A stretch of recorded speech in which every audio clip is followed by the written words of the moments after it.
Hello students, आज हम करने जा रहे हैं numericals based on Ohm's law, factors affecting resistance. Now a heater of resistance 50 ohm. It means resistance आपको गिवन है, that is your 50 ohm. Is connected of voltage, potential difference आपको given है 220 volt. You have to find current. तो given देखिए क्या है. Given R is your 50 ohm and यहाँ पे हमारे पास V गिवन है, potential difference 220 volt. We have to find current. तो फ्रॉम ओम्स लॉ हम जानते हैं, Ohm's law V is equals to I are.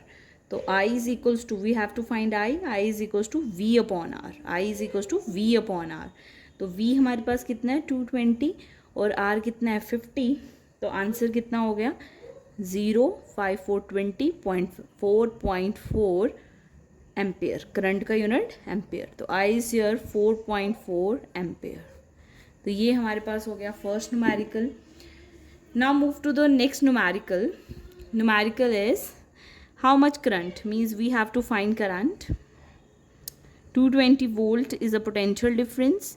1200 ohm is the resistance.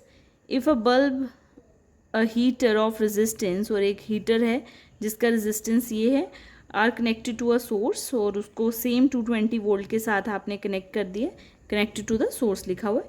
Calculate the current, और फिर करंट फाइंड करिए. इट मीन्स आपको in case of electric bulb भी current find करनी है और इन केस ऑफ हीटर भी आपको इलेक्ट्रिक करंट फाइंड करनी है. तो आप क्या करेंगे. नाउ गिवन हमारे पास गिवन क्या है. गिवन केस 1 में गिवन लिखते हैं. केस फर्स्ट, बल्ब का केस ले रहे हैं. Given V is your 220 volt, potential difference, resistance is your 1200 ohm. We have to find current. आपको करंट फाइंड करनी है. इन केस ऑफ, ये किसकी बात हो रही है, दैट इज इलेक्ट्रिक बल्ब की बात हो रही है. Now from ohms law V is equals to IR. We have to find I. I is your V upon R. V कितना है 220 अपॉन R क्या है 1200. कैंसिल, और हमारे पास आंसर कितना आ गया, दैट इज पॉइंट, ये हमारे पास बन गया 12 एंड दैट इज योर 18. हाँ, दैट इज योर 0.18 एम्पेयर. तो करंट कितनी आ गई 0.1 एम्पेयर. तो बल्ब के केस में करंट कितनी है 0.18 एम्पेयर. वहीं अगर आप केस सेकंड देखें, that case is of heater. इसमें गिवन क्या है, source is your 220 volt, resistance is your 100 ohm. We have to find current, और ये केस किसका है, हीटर का. Now V is equals to I R Ohm's law. We have to find I. V upon R. V is your 220, R is your 100, cancel 2.2. तो current कितनी आ गई 2.2 ampere. तो आप यहाँ पे देख रहे हैं दोनों को पोटेंशियल डिफरेंस कितना प्रोवाइड किया है 220 volt, 220 volt. But resistance different है. यहाँ 1200 रेजिस्टेंस है, यहाँ 100 रेजिस्टेंस है. तो जब रेजिस्टेंस बढ़ा तो करंट हमारे पास क्या होगी 1200 में 0.18, और हमारे पास 100 रेजिस्टेंस में करंट ज़्यादा है 2.2. तो एज द रेजिस्टेंस इंक्रीजेज तो करंट विल डिक्रीज. तो हमें यहाँ से पता चल रहा है, अगर सीधा न्यूमेरिकल में आता कि एक गैजेट है जिसमें रेजिस्टेंस 1200 है और एक गैजेट है जिसमें रेजिस्टेंस 100 है, तो बताइए करंट किस में ज़्यादा होगी. तो ऑब्वियसली जिसमें रेजिस्टेंस कम है उसमें करंट ज़्यादा होगी. Next is your a piece of wire having resistance is this. Resistance given है आपको 20 ohm, so that its length is increase. उसकी लेंथ हमने इंक्रीज कर दी और कितनी बना दी, twice of its original length. बताइए नया रेजिस्टेंस क्या होगा इस नई सिचुएशन में. तो हम जानते हैं गिवन क्या क्या गिवन है. Given is your resistance R is your 20 ohm, but R का फॉर्मूला क्या होता है रो एल बाय ए. अब उसने बोला नया जो रेजिस्टेंस है R dash, rho resistivity remain same, वो रो ही रहेगी. Length, so that length is increase to twice of, वो ओरिजिनल से 2L हो जाएगी, ओरिजिनल से डबल, मीन्स पहले L थी तो अब 2L हो गई नए रेजिस्टेंस के आर डैश की. और एरिया का क्या बोला हुआ है, the area will be that will B area will be half, area half हो जाएगा। अगर लेंथ डबल होगी तो एरिया हाफ हो जाएगा। तो आप इसको सीधे लिख सकते हैं a/2, एरिया हाफ हो गया, पुराने वाले से हाफ हो गया। तो क्या बन गया 4 रो L/A। तो रो L/A तो आपके पास R था, ये तो R के इक्वल था। इट मीन्स नया रेजिस्टेंस 4 टाइम्स ऑफ R होगा। R कितना है 20, तो 4 into 20 that will be 80 ohm answer. अब कुछ बच्चे कहेंगे कि एरिया कैसे हाफ कर लिया अपनी मर्जी से। तो देखिए, अगर किसी को ये समझ नहीं आ रहा है वो देखेगा, give an alternative method. R is your 20 ohm, R हमारा रो L/A होता है। अब हम इसे क्या लिख सकते हैं, एरिया को अगर मैं लिखूं तो अगर मैं इसको लेंथ से मल्टीप्लाई करूं तो L का स्क्वायर होगा, तो लेंथ से डिवाइड भी करना पड़ेगा, AL हो जाएगा। क्या मैं इसको rho L square area into length volume लिख सकती हूँ? तो वॉल्यूम रिमेन कांस्टेंट, वॉल्यूम तो कांस्टेंट रहता है। It means R dash new resistance होगा रो, लेंथ डबल हो जाएगी 2L का square upon volume, volume remain constant. तो ये हमारे पास क्या बन गया 4 rho L square by volume. Rho L square by volume is your resistance, तो इसकी जगह 4R कर लो, that is your 4 into 20 that will be 80 ओम। तो नया रेजिस्टेंस कितना हो गया 80 ओम। तो दोनों में से आप कोई भी लिख सकते हैं। आई होप ये न्यूमेरिकल क्लियर है। Now move to the next numerical. देखिए, यहाँ आपके पास गिवन है your a wire stretch so that length become 6/5 times original length के। ओरिजिनल रेजिस्टेंस इतना है, बताइए न्यू रेजिस्टेंस क्या होगा और रेजिस्टिविटी क्या होगी। तो हम जानते हैं R is equals to rho L/A। Length से मल्टीप्लाई करिए L स्क्वायर होगा, नीचे लेंथ से करोगे तो वॉल्यूम आ जाएगा। तो पुराना रेजिस्टेंस तो रो L square bye A volume हो गया। अब हमारे पास न्यू रेजिस्टेंस क्या होगा, R डैश रो लेंथ उसने बोला 6/5 times original length, means 6/5 of length लिखूं और स्क्वायर का स्क्वायर रहेगा डिवाइडेड बाय वॉल्यूम। तो हमारे पास क्या बन गया रो 36/25 L का square upon volume, means 36/25 rho L square upon volume. Rho L square upon volume is your R, it means 36/25 into, यहाँ पे R लिख सकते हैं, R डैश का ये हमारे पास बन रहा है। देखिए यहाँ तक किसी को डाउट है? अब पुराना रेजिस्टेंस हमारे पास कितना गिवन है, दैट विल बी 25। वो कितना है 25। तो R डैश 36/25 इंटू R कितना है 25। तो answer is your R dash new resistance 36 ohm होगा। तो R dash is your 36 ohm. I hope ये टॉपिक यहाँ न्यूमेरिकल यहाँ पे क्लियर है आपको। Now move to next numerical.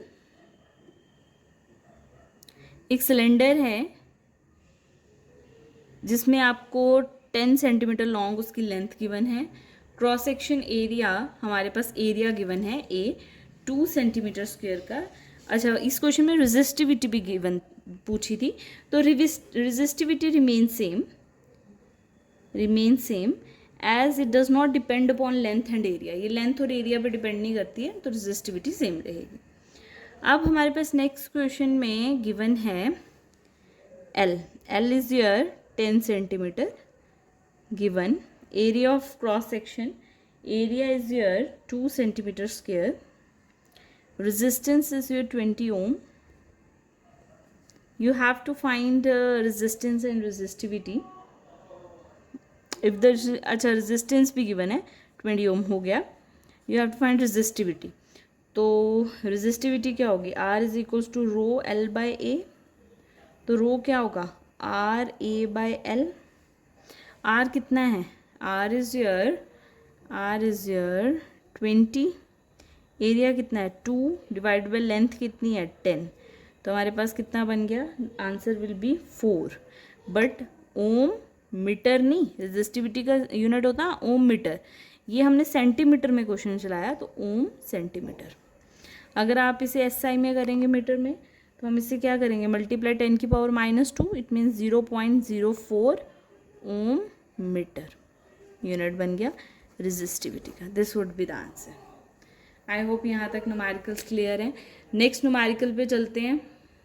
Now next numerical देखिए, कैलकुलेट करना है आपको इफेक्टिव रेजिस्टेंस. मीन्स ये फिगर दिया है, इसका इफेक्टिव रेजिस्टेंस निकालिए, करंट निकालिए और पोटेंशियल डिफरेंस भी बताइए 10 ओम के क्रॉस कितना होगा. इसके क्रॉस पोटेंशियल डिफरेंस पूछा है, फिगर दी हुई है. तो फर्स्ट पार्ट इफेक्टिव रेजिस्टेंस देखना है. तो अगर आप इन दोनों टर्मिनल्स को देखो, इन दोनों टर्मिनल्स के क्रॉस ये एक और उसी के एंड सेकंड के साथ कनेक्ट है. इसका एंड पॉइंट इसके फर्स्ट पॉइंट के साथ कनेक्ट है. इट मीन्स दोनों सीरीज में हैं. तो फर्स्ट पार्ट का आंसर आ जाता है both are connected in series. तो आर सीरीज में R1 प्लस क्या होगा R2, दैट इज 5 प्लस 10. तो answer will be 15 ohm. First part का आंसर हो गया. सेकंड उसने बोला है करंट फाइंड करिए. अगर हमारे पास आर निकल गया है तो ये फिगर इस तरीके से बन गई. अब ये बैटरी आ गई 2 वोल्ट की और ये रेजिस्टेंस का आंसर हो गया 15 ओम, है ना. आई होप ये बात क्लियर है आपको. अगर ये फिगर अब इस तरह से बन गई है तो सेकंड पार्ट का आंसर करंट फाइंड करनी है from ohms law. Ohm's law क्या कहता है, V is equals to I R. We have to find I is your V upon R. V कितना गिवन है 2 वोल्ट, 2 डिवाइडेड बाय 15. तो answer will B 2 upon 15. यहाँ तक भी लिख सकते हैं एम्पेयर. अगर सॉल्व करना है तो ये हो जाएगा 0.13. ठीक है, 0.13 एम्पेयर. थर्ड पार्ट देखिए, उसने बोला you have to find potential difference. आपको पोटेंशियल डिफरेंस V फाइंड करना है बट इस 10 ओम के क्रॉस. ये क्वेश्चन एग्जाम में आए हुए हैं बच्चा, 2014-13 में ये क्वेश्चन आए हुए हैं. तो हमारा थर्ड पार्ट है you have to find potential difference across this. तो फ्रॉम ओम्स लॉ हम जानते हैं पोटेंशियल डिफरेंस में किसके क्रॉस फाइंड कर रही हूँ, अक्रॉस 10 ओम के. तो from ohms law V is equals to I R. We have to find V. आपको पोटेंशियल डिफरेंस ही फाइंड करना है. करंट कितनी है सर्किट में चल रही है, अभी अभी फाइंड की. करंट रिमेन सेम जब सीरीज में होता है. तो 2/15. आर हमारे पास कितना है, किसके क्रॉस 10 के क्रॉस कर रहे हैं 10. तो आंसर कितना आ गया 10 और ये 20 डिवाइड बाई 15. तो 1.33 volt would be the answer. Next numerical की तरफ चलते हैं. If a battery of 12 volt की बैटरी लगी है connected in this, you have to calculate effective resistance. आपको इफेक्टिव रेजिस्टेंस निकालना है और टोटल करंट बतानी है सर्किट में. रेजिस्टेंस देखिए, पहले ये दोनों आपस में कैसे हैं सीरीज़, ये दोनों भी आपस में कैसे हैं सीरीज़. हम इनको सॉल्व करेंगे सीरीज़ में. तो यहाँ का आंसर क्या होगा, तो हमारे पास बना R series is your 10 plus 20. Answer will be 30 ohm. I hope यहाँ तक क्लियर है. तो ये हमारे पास आंसर बन गया 30 ओम. तो हमारे पास ये क्लियर हो गया. ये आर एस इन दोनों का सीरीज़ का आंसर हो गया. यहाँ लिख लो यहाँ पे here 10 ohm and 20 ohm are in series. ये आपस में सीरीज़ में है तो आंसर इन दोनों का आ गया 30. ठीक है, ये दोनों भी आपस में सीरीज़ हैं. Here 5 ohm and 25 ohm are in series. ये भी सीरीज़ में है तो इसका आंसर क्या आ गया, आर एस डैश लिख लेते हैं आप. तो ये हो गया 5 + 25 दैट अगेन 30 ओम. तो फिगर कुछ इस तरह से बन जाती है. अब ये एक आ गया और ये दूसरा रेजिस्टेंस आ गया और ये हमारे पास बन गया that will B battery 12 volt की. ये हमारे पास आर एस हो गया, ये हमारे पास आर एस डैश हो गया. अब ये दोनों आपस में कैसे हैं, पैरेलल. Now hair